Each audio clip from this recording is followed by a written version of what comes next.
There are certain times in my life here lately where I feel like an alien in certain social settings. And let me know in the comments below if you can relate with this, but I think as more people start to wake up, because there are a lot of people starting to wake up, I think this is going to become much more common. And I'm telling you, there's certain social settings where I feel like I just don't fit in. Like I see the world through an entirely different lens than the people around me. Like we're seeing the world through two totally different realities. It is bizarre. And, I think there's a lot of reasons for this. I think the main reason is just because as people start to wake up and they start to see through the illusions and a lot of the lies that we've been fed about life and about society and about the way that we should live our lives, it is a profound moment in our lives that once you see, you can't unsee. And it changes your perspective on things in drastic ways that are actually life-altering. And for the people around you that don't get it, it can be very hard to relate with those people because you are essentially seeing the world through an entirely different lens. It is a veil that is lifted from your eyes and you can see the world for what it truly is. And I would say in a lot of cases, for what it's meant to be. We start to live our lives in a way that is more natural. It's more simple. It's more peaceful. It's more intentional. And when you start to live your life that way, and the people around you remain trapped in that system and the old ways of doing things, it's very hard to relate. And us as people, it's kind of crazy because most other animals on this planet, as a matter of fact, I would say every other species on this planet has a biological direction. There are certain things that are ingrained in its DNA on how it's supposed to act, what it's supposed to do, how it's supposed to function, how it's supposed to go through life. You think about every other animal on the planet, it is true. And it actually blows my mind in a lot of cases because think about birds, for example. Birds don't teach each other how to build nests or how to build their nests. They do it. And they build their nest in a way that is congruent with their species. Beavers. The other beavers don't huddle around them and give them the blueprints for how to build a dam. They just know how to do it. Sea turtles. They will travel all the way around the world so that they can lay their eggs in the spot they were born in. Nobody taught them how to do these things. It is programmed in these animals' DNA. And I think these things are also programmed in our DNA. Not necessarily how to build nests and how to build dams and to travel back to where we were born, but there are certain aspects that are programmed in our DNA on how we should live our lives. And I would say that the way that we're supposed to live our lives based on those programmed things that are in our DNA, they're probably right. That's probably the way that we should be living our lives. But society tells us that we should live our lives in a way that is completely unnatural. It's completely separate from that. And maybe that is contributing to why people feel like they have no purpose, why they lose meaning, and why they feel like they don't fit in and they don't belong. Because when you live your life in a way that's not aligned with who you are as a person and who we are as people, I would say, because again, if these things are truly ingrained in our DNA on how to live, all of us, if we partake in modern society, that means we are not living a life that's true to us as a species. Because I really don't think we were designed to constantly be striving towards something, to constantly be working for money and materialistic stuff and going after all this stuff that really doesn't matter, that society again tells us we should be going after. I don't think that's our purpose. I think our purpose is simply existing. It's simply doing what we do. It's doing the things that are probably pre-programmed up here and living a life that's true to us. And I think that's going to mean something different for everybody. Maybe that does mean working, but maybe it means working towards something that you believe in. Maybe it means working to better yourself and to do something that's going to improve you as a person so that you can show up better for yourself and better for the people around you. Maybe it means living a life of intention and doing things that are impactful and meaningful and purposeful. And I don't think there's a real way to define that, because I think that we all have to kind of blaze our own trail and find that path. But the problem is that when you adhere to these societal standards and these norms, you can't live a life that's true to you because you're constantly distracted by other things. And it's almost hilarious that all these other species on this planet seem to have this all figured out, and we are supposedly the most sophisticated species on this planet. We're smarter. We have this higher level of consciousness. yet we can't figure this out. Yet we are the ones that are depressed. We're the ones that are lost and anxious and stressed out. Why do you think that is? Could it not be that we let these big old brains get in the way? We override this innate ability that we all have, this intuition that's deep down within all of us? Is it that we're so smart that we let that get in the way and we think we're separate from everything else on this planet? And I think as a species, as a collective society, we have gotten way too comfortable overanalyzing everything. We actually have this reductionist mindset where we have to drill everything down to the micro level and we have to understand everything about everything. But maybe we're not meant to understand everything.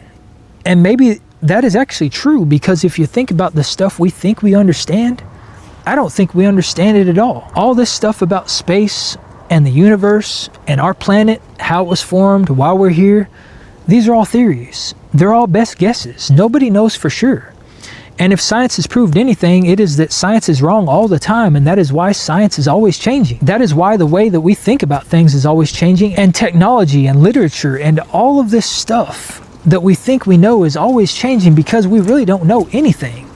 And maybe it's high time that we just admit that fact, that we don't know everything, and that maybe we should just let our intuition guide us. That maybe we should stop trying to overanalyze everything and just focus on the simple things in life, the basics, the stuff that got us to this point. The stuff in life that I would say is actually important. The stuff that you can't put a dollar amount on. Because it seems to me like the moment you put a dollar amount on something and you monetize it, and greed and monetary value starts to become a factor, that is the moment that that thing is degraded. And we see this throughout life. Pretty much everything in life, all the stresses that we face, all the things that we work towards, it all ties back to money. Most of the things that we do in life, and most of the things that the people in charge do to dictate our lives, revolves around money. But is that the way we're supposed to live? Are we the only species on this planet that lives for money and lives for monetary value? And the answer to that question is yes. We are the only species that lives in that way. And we are the only species that encounters the problems that we encounter. We are the only species that can sit in a room surrounded by people.